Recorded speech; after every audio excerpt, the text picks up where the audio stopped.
consolidation in a positive light is great, because instead of having to look at 20 people, we now are getting to a place where we have 5 to 8 really key partners. And then within those walls have linear and VOD and digital and OTT. So consolidation is great because it's making these giant content plays, and it's making the agencies and the buyers and the clients having to fragment a little less and be all in on a few bigger players, like fewer, bigger, better. It's always been Magna's mantra, and I think that's what consolidation is adding to the industry.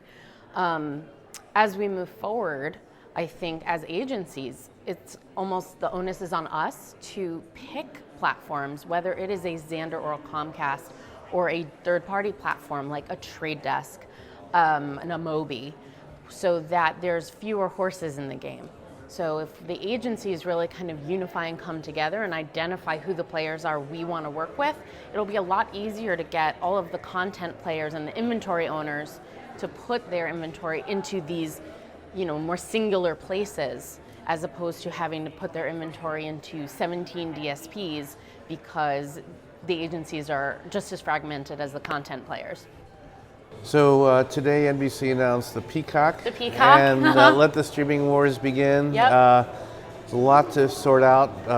It's going to be a big year. What are some of your thoughts about the AVOD opportunities and how you hope that plays out, and as a buyer, what you'd like to see? Yeah, I love the AVOD opportunities. I think everyone in the industry is understanding the necessary investment in them. For example, Viacom's acquisition of Pluto, Roku, Samsung, and Amazon all have their own AVOD services because of the fact that it's so apparent that consumers are willing to watch ads in return for free content.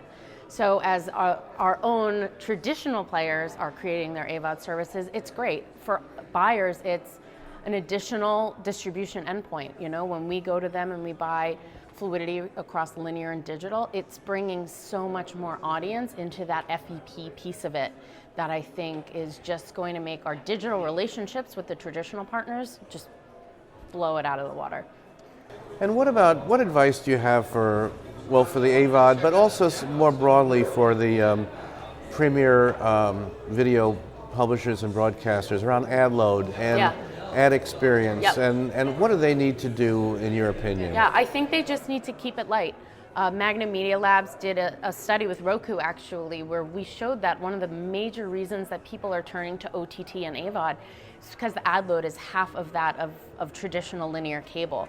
And I think if we're 5-10 years down the road and we're right back where TV was, we're going to be looking for another media channel that has a lighter ad load. So I think, Hulu has made a very clear stance of 8 ads per pod, and hopefully that stays that way. I think just lightening the ad load, making sure it's a more condensed user experience from an ad perspective, there's better recall, better brand lift that we're seeing in research as a result. So I think just to stick to the plan is probably my biggest piece of advice in terms of ads. And finally, Julie, you guys are participants in Project OR. Mm-hmm. So what do you hope Project OR accomplishes? How do you see that developing? Yeah, I think as an addressable girl, it's really exciting to be able to bring addressability into a traditional national upfront. And while set-top box addressable might not be a one-size-fits-all for bigger brands, for example, that I have like Coke or Hershey, it's everybody with a mouth.